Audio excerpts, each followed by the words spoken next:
Jesus? Amém. Eu quero começar tecendo algumas palavras, meus irmãos.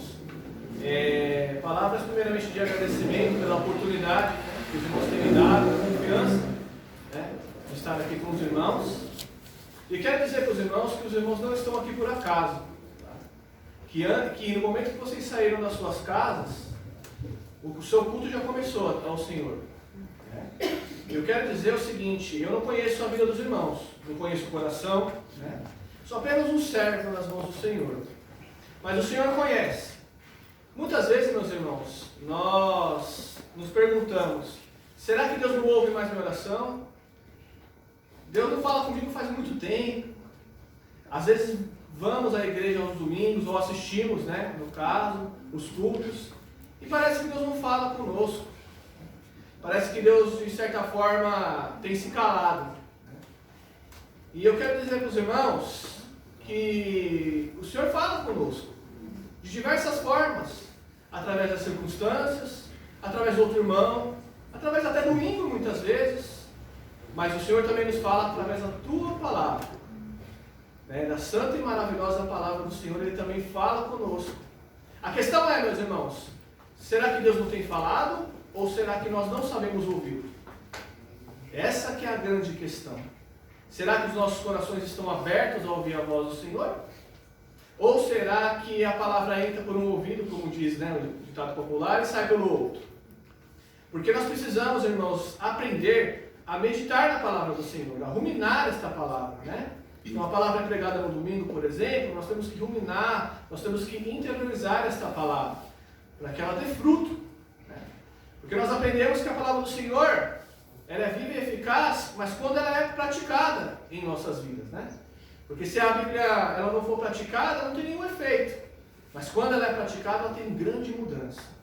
E eu quero dizer, meu irmão, minha irmã, você que entrou desanimado hoje, você que entrou fraco na fé, você que entrou com dúvida nesta noite, você que precisa do renovo do Senhor, se você atentar bem pela voz de Deus através dessa palavra de hoje, você vai sair edificado, diferente da forma que você entrou. Porque aqui não é o homem a falar. Porque nós, pregadores da palavra do Senhor verdadeiros, nós nos colocamos na presença de Deus primeiramente. Oramos, porque Deus conhece o coração da igreja. E Ele dá a palavra segundo o que Ele quer ministrar em cada coração. Ele primeiro ministra no meu coração e depois no coração dos irmãos. Então, vamos orar nesse momento, meus irmãos? Querido e amado Pai, muito obrigado, Senhor, pela Tua presença no nosso meio. O Senhor tem falado conosco através dos louvores, Pai. Que maravilha é Te louvar, poder exaltar o Teu santíssimo nome. Agora eu me coloco diante da Tua presença apenas como vaso de barro, Senhor Deus. É necessário que eu diminua para que o Senhor cresça, Senhor. Para que Teu nome seja glorificado, Senhor. Usa-me mesmo na minha alimentação, dando-me, Senhor Deus, intrepidez, ousadia, para que a palavra chegue de forma simples e concisa em cada coração e vidas sejam transformadas, porque hoje o Senhor quer falar conosco através da Tua palavra. Amém. Amém? Amém. Quero começar, meus irmãos, perguntando uma coisa: o que Jesus é para você? O que Ele representa em sua vida? Qual é o espaço que Jesus tem na sua vida? Quanto tempo você gasta orando? Ou investe, Porque quando nós oramos, nós não gastamos tempo, investimos. Quanto tempo você investe no reino de Deus? Quantas pessoas desta semana você evangelizou? Como tem sido sua vida diante de Deus? O que é Jesus para você? Guardem essa pergunta.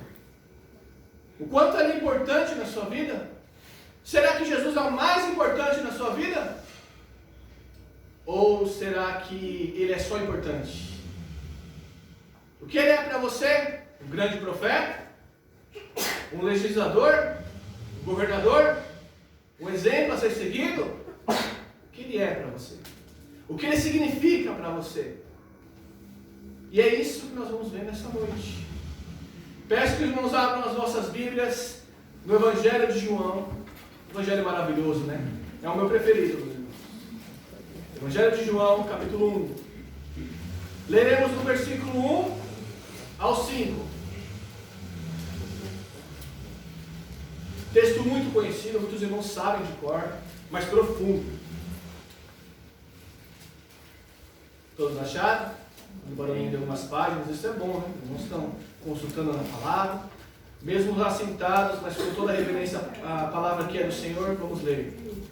No princípio era o Verbo, e o Verbo estava com Deus, e o Verbo era Deus. Ele estava no princípio com Deus. Todas as coisas foram feitas por intermédio dele. Sem ele, nada do que foi feito se fez. A vida estava nele, e a vida era a luz dos homens. E a luz resplandece nas trevas, e as trevas não prevalecem contra ela. Versículo 14, para complementar a leitura, diz assim o versículo 14 do Evangelho de João: E o Verbo se fez carne, e habitou entre nós, cheio de graça e de verdade, e vimos sua glória, a glória do unigênito do Pai.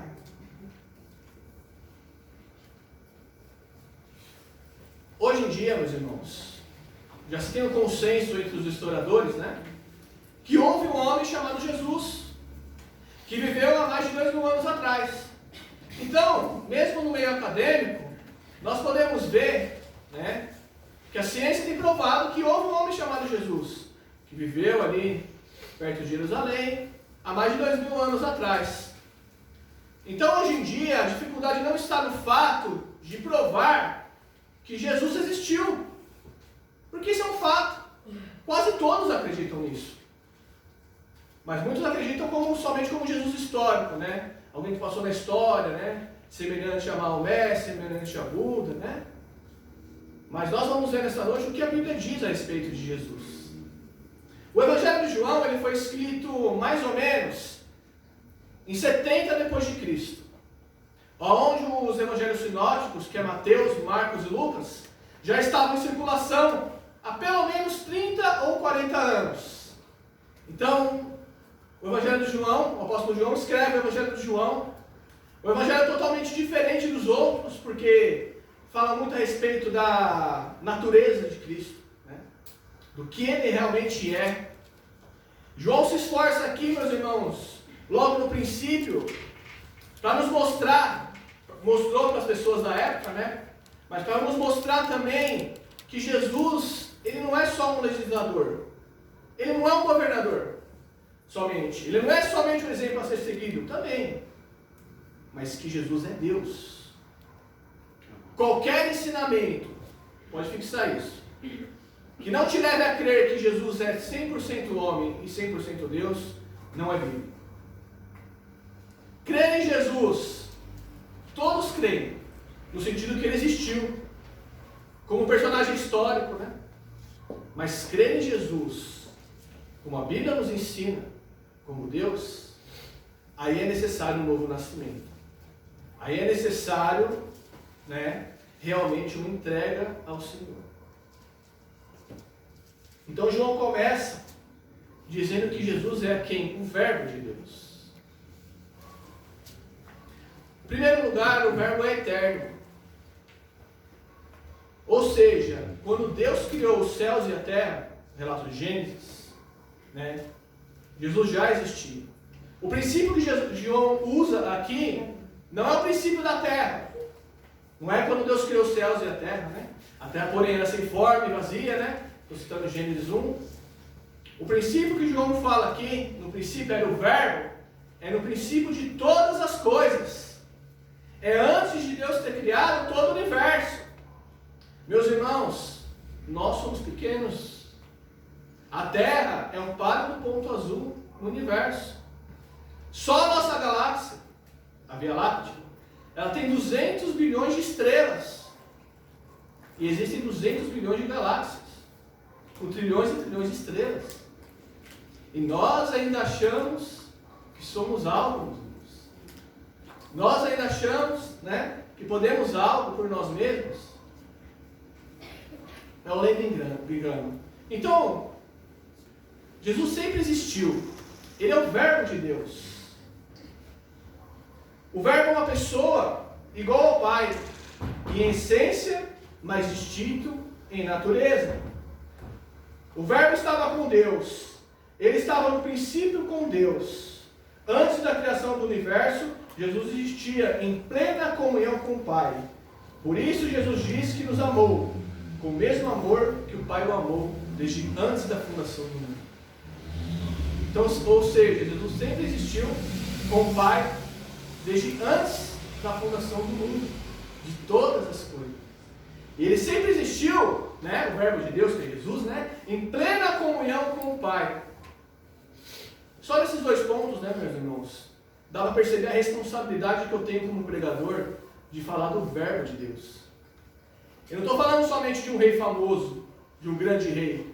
Eu estou falando do Rei dos Reis e Senhor dos Senhores, o verbo de Deus. É uma grande responsabilidade, meus irmãos. Outro ponto, o verbo também era divino. E o verbo era Deus. Então, quer dizer, o verbo, como eu disse já, né, Jesus não é apenas um legislador, apenas um grande profeta, apenas um caminho, né, a ser seguido, mas ele é Deus. E o verbo estava com Deus, o verbo era Deus. A palavra é clara, né? Não tem dúvida. Né? Em outras passagens Jesus fala também, eu e o Pai somos um. Ele utiliza, né, aquele pronome eu sou, o mesmo pronome que Deus se revela a Moisés na sarça ardente, né? Quando Deus se revelou a Moisés na sarça ardente, ele disse o quê? Moisés falou, qual é o teu nome? Eles vão perguntar quem o Senhor é. E Deus falou, eu sou o que sou. Dizem que o Deus de Abraão, de Isaac e de Jacó te enviou, mas eu sou o que sou. Lá em Apocalipse, Jesus fala, eu sou o Alfa, o Ômega, o primeiro e o último.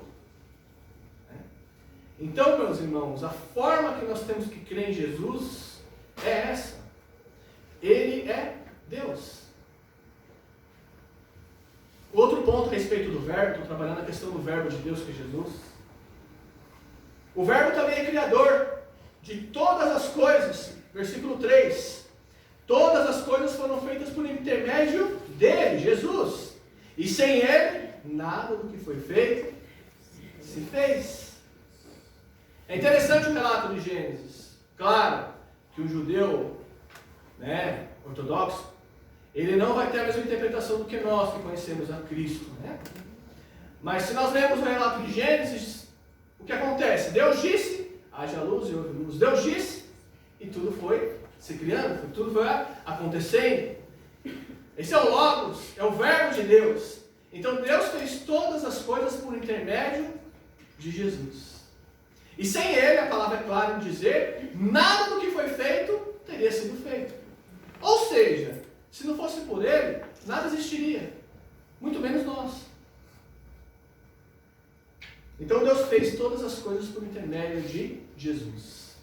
O nosso Deus é o único que cria todas as coisas do nada. A ciência diz que do nada, nada pode ser criado, e é verdade, mas Deus, ele é o único que do nada cria todas as coisas. Isso fica claro no relato de Gênesis, né? Deus disse e as coisas foram acontecendo. Deus disse, haja luz e houve luz. Deus disse, haja luminares, né? Para guiar o dia e a noite, e houve dessa forma. Deus disse, façamos o homem à nossa imagem, conforme a nossa semelhança, e foi assim que se fez. Então ele é o único que criou todas as coisas a partir do nada. Outra questão sobre o verbo. O verbo é autoexistente, versículo 4. E a vida estava nele, e a vida era a luz dos homens. Ou seja, Deus não tem vida em si mesmo. Deus é vida. Ele é a fonte de toda a vida. Meus irmãos, fique tranquilo essa noite.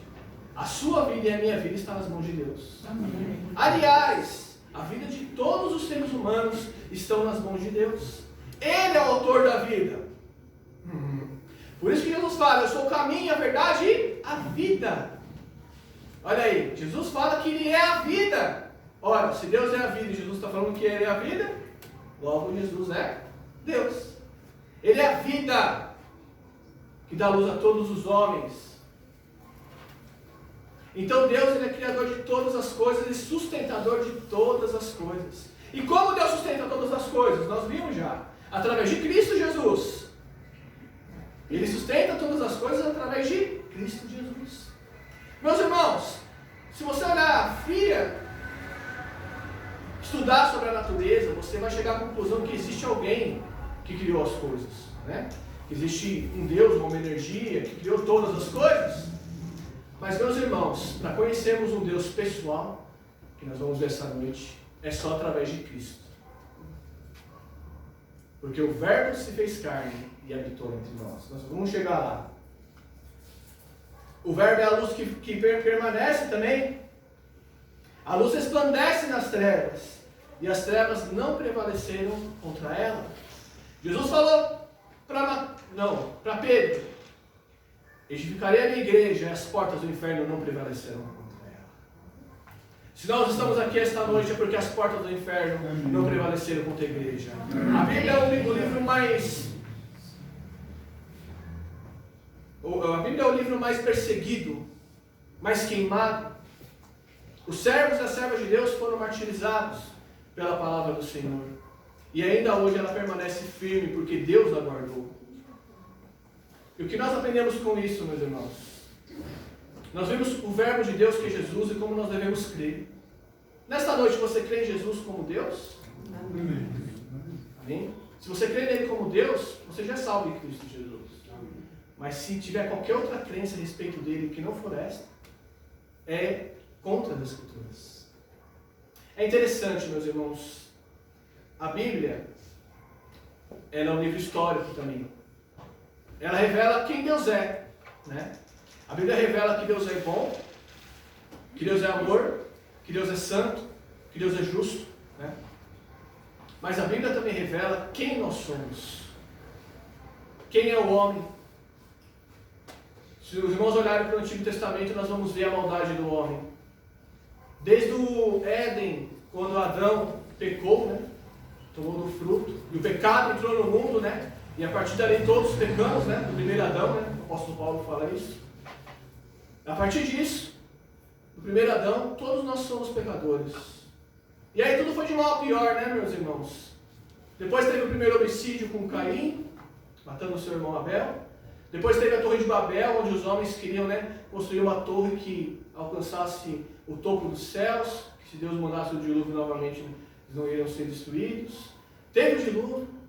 A maldade do homem chegou a tal ponto que a Bíblia diz que Deus se arrependeu, né, de fazer o homem. Claro, Deus não pode se arrepender, obviamente, né? Mas ele se entristeceu, essa é a palavra certa, a tal ponto, né, que mandou o dilúvio. Olha aí, meus irmãos. A Bíblia mostra quem nós somos, realmente. Nós não somos, meus irmãos, a coroa da criação. Nós não somos o ponto fraco de Deus, como uns dizem por aí. Nós somos miseráveis pecadores. É isso que a Bíblia nos mostra. É isso que a Bíblia nos ensina. Que diante de um Deus santo, o inferno, né, ele é justo. Eu e você, meus irmãos, se ele é justo, nós passamos a eternidade no inferno. Por quê? Romanos 3:23. Por que se ele é justo, nós passamos a eternidade no inferno? Texto bem conhecido, né, meus irmãos? Pois todos pecaram e carecem da glória de Deus. Todos pecaram. Se os irmãos forem nos versículos anteriores a este, o apóstolo Paulo vai mais além, falando que todos se desviaram, que ninguém busca Deus. Meus irmãos, a Bíblia nos mostra quem nós somos realmente. Nós somos inimigos de Deus. O apóstolo Paulo fala que nossas obras diante de Deus são como trapos de imundícia. Essa é a minha e a sua situação. Deus não fez os céus e a terra pensando somente no homem. Não, vou fazer os céus e a terra porque eu vou criar Adão e o homem, né? Que é coroa da criação. Não. Deus nos deu o privilégio de louvá-lo. E escolheu nos resgatar. Meus irmãos, isso é gravíssimo. A pessoa para ir para o inferno não precisa fazer nada. É só ela recusar a graça de Deus. Só isso. Nós não precisamos fazer nada. para ir para o inferno. O homem natural, sem Cristo, ele já vai. Por quê? Porque todos pecaram, estão destituídos da glória de Deus. E o pecado, ele traz consigo uma consequência. Lá no Jardim do Éden, né, quando Adão pecou, Deus falou: o dia que comerdes esse fruto, certamente morrereis. Houve ali duas mortes, a espiritual primeiro, né? Nós vemos um relato ali que Deus, toda a virada de tarde, iria falar com Adão. Olha que conversa gostosa, imaginem, meus irmãos. Toda virada de tarde, o próprio Deus falando com o homem ali, o homem na sua inocência, né? Andava nu e não se envergonhava, porque era inocente mesmo, puro, né? Perfeito. E Deus falou: o dia que você comer desse fruto, você vai morrer. E houve duas mortes, a espiritual. Nós não vemos mais Deus falando com o homem dessa forma. Claro que ao longo das Escrituras Deus se revela, né? Deus fala, né? Por exemplo, falou muito com Moisés, né? Abraão e tudo mais. Mas esse livre acesso a Deus foi rompido pelo pecado. E depois de muitos anos eles morreram. Em Romanos 6:23 o apóstolo Paulo nos fala também: porque o salário do pecado é a morte, mas o dom gratuito de Deus é a vida eterna em Cristo Jesus, nosso Senhor. Ou seja, meus irmãos, quando nós nos deparamos com o Evangelho, quando nós nos deparamos com o Verbo de Deus, quando nós nos deparamos com um Deus que é todo santo, estamos perdidos. Temos uma grande dívida a qual nós não podemos pagar. Essa é a realidade, meus irmãos. O Evangelho tem que causar isso em nossos corações. O Evangelho tem que nos machucar para depois nos curar. Muitos dos irmãos podem até pensar: o cara está sendo duro demais nessa noite, mas não sou eu que estou falando, é a palavra do Senhor. Nós somos trapos de imundícia. Mas e agora, qual que é a solução? Como que um Deus todo santo, santo, santo, santo, louvado por todo o universo, por toda a criação, iria nos salvar, sem se corromper? A resposta está no versículo 14 do Evangelho de João, João 1, versículo 14. Vamos voltar em João 1, versículo 14, que diz o seguinte: e o Verbo se fez carne. Meus irmãos, vamos refletir um pouco. Jesus abriu mão de muita coisa, por amor a nós. Os irmãos não concordam. A Bíblia diz como nós somos, que todos nós pecamos e não buscamos a Deus. Deus podia destruir a raça humana, né? E fazer uma raça melhor. Podia ou não podia? Claro que podia. Seria justo, né? Contudo, Ele escolheu nos salvar através de Cristo. O Verbo se fez carne e habitou entre nós. Meus irmãos, isso é muito profundo. Jesus, a Bíblia diz que Ele se esvaziou de si mesmo por amor a nós. Ele tomou um corpo, o qual hoje é glorificado, né? Vemos isso depois da ressurreição, que Ele vai levar por toda a eternidade. Ele veio, nasceu de mulher sobre a lei, cumpriu toda a lei por nós, a qual nós tínhamos falhado em cumprir. Se permitiu, porque em nenhum momento Ele titubeou. Ele deu a vida por nós porque Ele quis. Foi voluntariamente. Não foi Deus Pai que falou: você vai lá, Jesus, né, corrigir. Não foi isso. Deus não foi pego de surpresa não, meus irmãos. Apocalipse diz que o Cordeiro foi morto desde antes da fundação do mundo. Olha aí, meus irmãos, como Deus é soberano. Deus não foi pego de surpresa, como uns acreditam, né? Deus fez o homem perfeito, então Ele foi pego de surpresa. Aí Ele conversou ali com Jesus, né? Muitos acreditam assim: não, você vai lá resolver, né? Porque não estava no nosso plano, né? Não, meus irmãos. Negativo. O Verbo de Deus, Jesus, Ele escolheu morrer por nós. Isso fica bem claro, meus irmãos, quando Jesus é entregue e Pedro corta a orelha do soldado, afoito, né? E aí Jesus fala: Pedro, coloca sua espada na bainha. Quem vive pela espada morrerá. Você não acha que eu poderia chamar 12 legiões de anjos e eles viriam me socorrer? Agora, como se cumpriria as Escrituras dessa forma? Jesus ainda fala: se o grão de trigo ficar só, ele não dá fruto, mas se ele morre, ele dá muito fruto. Meus irmãos, eu e você somos frutos do amor de Deus. Fomos alcançados pelo amor de Deus. Ele se permitiu ser esbofeteado. Ele se permitiu ser chicoteado até quase a morte. Ele se permitiu ser crucificado. Ele permitiu, por um momento único na história, que Deus Pai virasse as costas a ele na cruz do Calvário. Quando ele clama, Eli lema sabachthani, ou seja, Deus meu, por que me desamparaste? Ali, quando o meu pecado e o seu, quando a nossa ofensa foi diante dele, Deus Pai, por aquele momento, virou as costas a Jesus. Ou seja, Jesus sentiu que todo pecador sem Cristo irá sentir na eternidade a ausência do Pai. Em toda a sua vida ministerial, nos 3 anos e meio, Jesus, ele tinha plena comunhão com o Pai. Isso é fato. Orava a noite toda. Deus operava através dele todo tipo de sinais. João fala de 7 sinais principais, né? Mas aquele momento na cruz do Calvário, meus irmãos, quando os nossos pecados foram expiados, ele sentiu a ausência do Pai. Eu creio que essa foi uma das maiores dores de Jesus. De ter sentido a ausência do Pai. Ele foi capaz, meus irmãos, de morrer por nós, porque Ele quis e porque Ele nos amou. E Ele não nos amou porque somos especiais. Ele não nos amou porque somos cultos. Ele não nos amou porque temos um dom especial, ou Ele viu uma pérola especial no nosso coração e por isso nos amou. Ele nos amou simplesmente porque Ele ama a ágape. Ele ama incondicionalmente, Ele é Deus. Ele foi capaz, meus irmãos, de vencer a morte por nós. De vencer aquilo que nós nunca poderíamos vencer. Porque Jesus veio para desfazer as obras do diabo. E o pecado é obra do diabo? Sim. A morte também. Mas a morte é o meio pelo qual Deus executa a sua justiça. Para que nós saibamos aonde o caminho sem Deus leva. E aonde o caminho com Deus leva. O Verbo se fez carne. Meu irmão, minha irmã, eu não sei a sua dificuldade, eu não sei a sua prova, eu não sei se é desemprego, eu não sei se é doença, eu não sei se é perda, mas Jesus sabe. Ele sujou seus pés aqui na terra.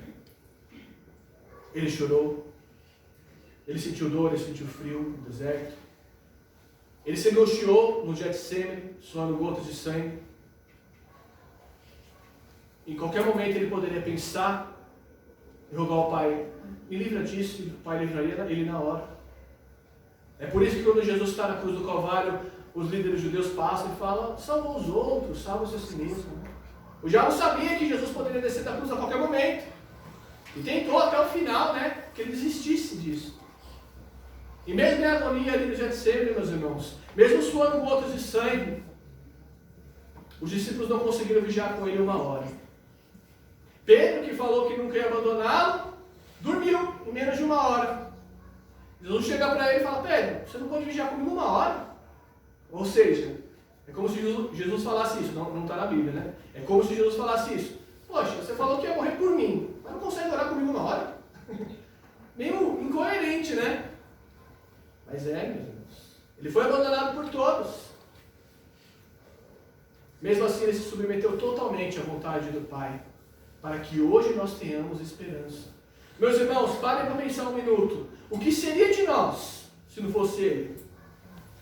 Quem iria nos perdoar? Quem iria nos amar como Ele nos ama? Porque é fácil eu amar os irmãos. Eu não conheço a vida de vocês. Não conheço nada. Aqui todo mundo é santo. Né? Não conheço, eu vou julgar. Por isso que Jesus fala que nós não podemos julgar, né? Nós não conhecemos como Ele conhece. Mas, meus irmãos, a Bíblia declara que Deus nos conhece plenamente. Que nós estamos nu diante de Deus. Não existe um pensamento que já veio à nossa mente, ou que vai vir à nossa mente que Ele não conheça. Não existe um pecado, não existe nada, meus irmãos, que Ele não conheça. E mesmo assim, quando nós chegamos no trono da graça, diante de Deus, em nome de Jesus, Ele simplesmente nos perdoa, sem questionar. Nós somos assim, meus irmãos. Se alguém faz algo contra nós, e se alguém nos pede perdão, nós iremos questionar. Mas pedindo perdão por quê? É o natural. Poxa. Mas Deus não é assim.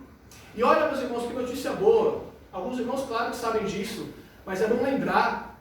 Quando Deus nos perdoa, Ele não somente risca o nosso pecado para depois lembrar e nos jogar na cara. Ele esquece. Ele joga no mar do esquecimento. É uma nova vida, é uma nova oportunidade que Jesus quer te dar esta noite. Talvez você, meu irmão, minha irmã, tenha 30 anos de igreja, já participou mais de 1000 cultos na igreja, louva aqui na frente, prega a palavra, mas talvez você não tenha intimidade ainda com Jesus, com o verbo de Deus. Talvez Ele te chame de amigo, mas você ainda não pode dizer o mesmo. Porque não é o tempo de igreja que diz o quanto nós servimos a Deus, mas é a nossa entrega no altar de Cristo a cada dia, que mostra e evidencia que nós realmente somos dele. Pelo fruto nós conhecemos a árvore, meus irmãos. Claro que a salvação não é pelas obras, repito aqui o que eu já repeti, mas, meus irmãos, a vida do salvo ela tem que ser repleta de boas obras, para que o nome de Deus seja glorificado. O panorama não é bom, meus irmãos. Quantas pessoas nós vemos aí fora, né? Que falam de Jesus, mas vivem uma vida totalmente diferente. E se você entrou aqui esta noite dessa forma, é dia de mudança. Deus está falando com você diretamente. Deus está dizendo que Ele não esqueceu de você. Deus está dizendo que apesar de nós não sermos o centro de todas as coisas, nós somos importantes diante dEle. Que Ele deixa as 99 ovelhas fora, que estão no aprisco, e vai em busca da ovelha perdida. Talvez você esteja na igreja, e você seja essa ovelha perdida, que precisa do bom pastor, que precisa que Ele te resgate, que precisa que Ele te tire do fundo da caverna, ao qual nós só vemos sombras, e te traga para a maravilhosa luz, porque nós só nos conhecemos através de Cristo Jesus. Realmente, o ser humano só pode se conhecer quem realmente ele é, não quem ele acha que é, né? Nós podemos achar várias coisas, né? Do que nós somos, né? Se perguntasse para cada um dos irmãos, eu sou isso, aquilo, outro. Minha falha é essa, que é mais difícil falar da falha, mas minha qualidade é essa, né? Mas Jesus, Ele nos conhece plenamente, meus irmãos. É fortíssimo isso, o Verbo se fez carne e habitou entre nós. Meus irmãos, como está a sua vida diante de Deus? Quem é Jesus para você? Será que realmente você teve um encontro com Cristo genuíno? Todas essas questões que eu estou levantando, que eu estou perguntando, é para vocês refletirem, meus irmãos. Porque aquele que serve a Cristo deve andar como Ele andou. E nós vemos, né, no nosso contexto de Brasil, que muitos dizem servir a Deus e realmente não servem. É interessante, meus irmãos, Jesus foi capaz de vencer a morte por nós. E não ficou só nisso, no terceiro dia Ele ressuscitou. Ficando mais de 40 dias na terra ainda. Isso é bíblico, o Evangelho de João fala isso. Sendo visto por mais de 500 pessoas, não só pelos apóstolos. Porque alguém pode questionar, né? Mas só foram os apóstolos que viram Jesus ressuscitado, então eles podem ter escrito, né? Porque convinha, né? Claro que não. Meus irmãos, vou contar algo para vocês interessante. Naquela época, a doutrina da ressurreição era a mais rejeitada possível. Era loucura. Os gregos acreditavam que o nosso corpo é mau. Então a ressurreição era inconcebível. Né? Inconcebível. Era uma doutrina na qual, se você pregasse, realmente você seria morto, realmente você seria rejeitado. Realmente. E é interessante, meus irmãos, notar isso. Jesus ele permaneceu há mais de 40 dias, foi visto por mais de 500 pessoas, restaurou a vida de Pedro antes de subir ao céu. Então ele veio, primeira vez como homem, para dar a sua vida por nós, né? Para servir e não para ser servido, né? A Bíblia deixa claro isso. Mas ele vai vir uma segunda vez, e está bem próximo, à destra do poder de Deus. Ele vai vir como Rei dos Reis e Senhor dos Senhores. Ele vai vir como Deus, quem realmente Ele é. E a Bíblia deixa claro, meus irmãos, que Ele vai separar as ovelhas dos bodes. Ele vai separar o joio do trigo. Não cabe a nós separarmos, né? Eu não posso olhar para a vida do irmão e da irmã e falar, você é joio, você é trigo, né? Você é joio, você é trigo, não. Mas Deus, Ele sabe quem é o joio, quem é o trigo. Deus sabe muito bem se você está na presença dEle, servindo Ele ou não. E Ele nos ensina que haverá um juízo final, no qual todos nós, sem exceção, compareceremos ante o tribunal de Cristo. Os que fizeram bem receberão a vida, mas os que fizeram mal, a condenação. E fazer o mal não significa você matar, roubar, né? Não ser um bom pai, uma boa mãe. Fazer o mal significa você recusar o único que pode te salvar. Te salvar primeiro de você mesmo, meus irmãos. Nós precisamos ser salvos de nós mesmos, né? Nosso maior inimigo não são as pessoas, nem o diabo. Nosso maior inimigo somos nós mesmos. Porque o pecado, apesar do novo nascimento que nós tivemos, meus irmãos, o pecado ainda permanece em nós. O velho homem, a cada dia, ele quer se levantar. Quem você tem alimentado mais? O novo homem ou o velho homem? Muitas vezes, nós nos sentimos comunhão com Deus. Nós vemos que a nossa vida está fria, né? Diante do altar de Deus. Mas nós não buscamos. Não lemos a Bíblia, não oramos, não assistimos pregações, não evangelizamos. Nos alimentamos a semana toda de coisas que não são do reino de Deus. Queremos ter comunhão com Deus. Bom, do que você tem se alimentado mais, meus irmãos? Do mundo ou de Cristo? Não é à toa que Jesus fala, buscar em primeiro lugar o reino de Deus e sua justiça. E as demais coisas serão acrescentadas. Por que será que Jesus falou isso? Claro que Jesus conhecia a nossa inclinação natural às coisas da carne. Então, meus irmãos, todo cristão tem essa luta contra a carne. Você que um dia aceitou a Cristo, e se não aceitou, esta noite é a oportunidade de você aceitar. Você que um dia aceitou a Cristo, você tem uma luta todo dia contra você mesmo. Uma luta contra o velho homem e contra o novo homem. E cabe a nós escolhermos quem nós queremos servir. Servir a nós mesmos e mentirmos para os outros e para nós mesmos que servimos a Cristo? Ou servir a Cristo realmente? E termos a recompensa no final. Meus irmãos, caminhando para o final já, para a conclusão, não importa como você começou a caminhada, não importa o que você fez, foi pago na cruz do Calvário, mas nós precisamos nos apropriar disso, tomar posse disso, meus irmãos. Jesus abriu mão de muita coisa por nós, da vida toda dele, até mesmo de certa forma, da dignidade dele, né? De certa forma, que ele se esvaziou, né? E nós? Que nós estamos dispostos a abrir mão por Cristo, meus irmãos?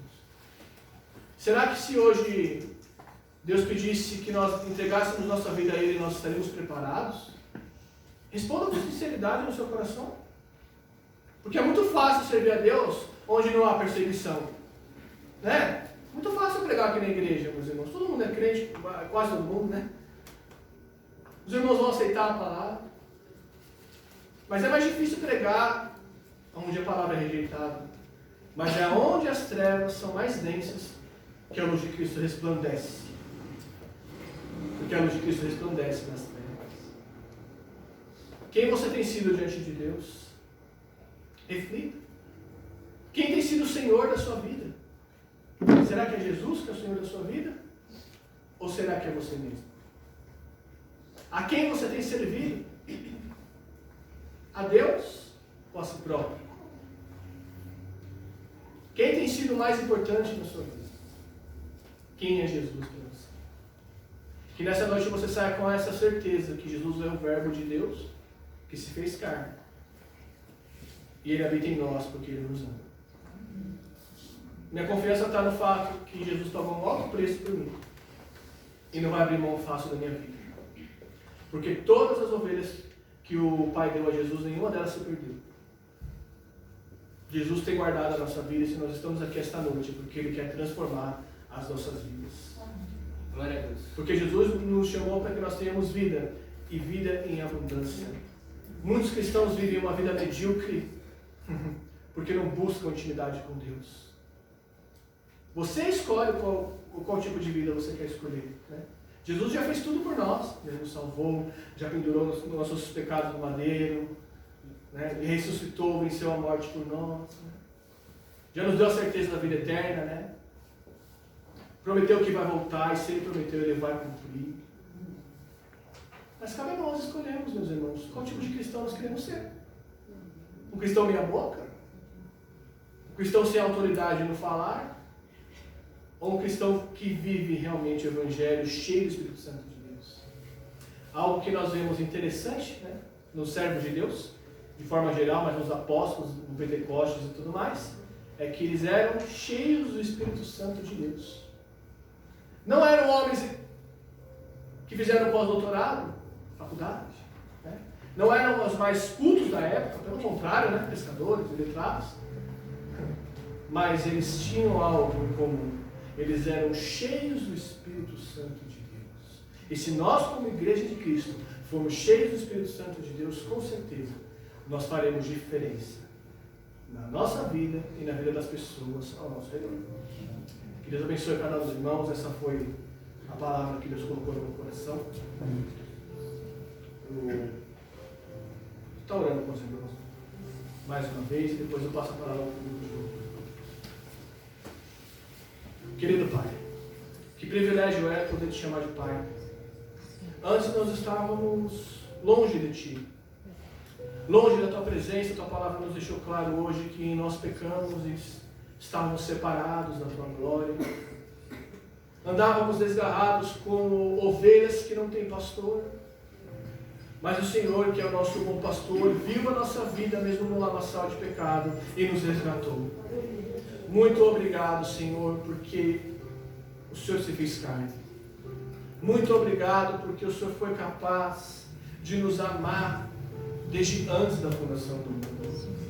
Muito obrigado pelo Teu cuidado nas nossas vidas, porque nós sabemos que nós passamos por aflições. Nós sabemos que a nossa vida aqui é passageira.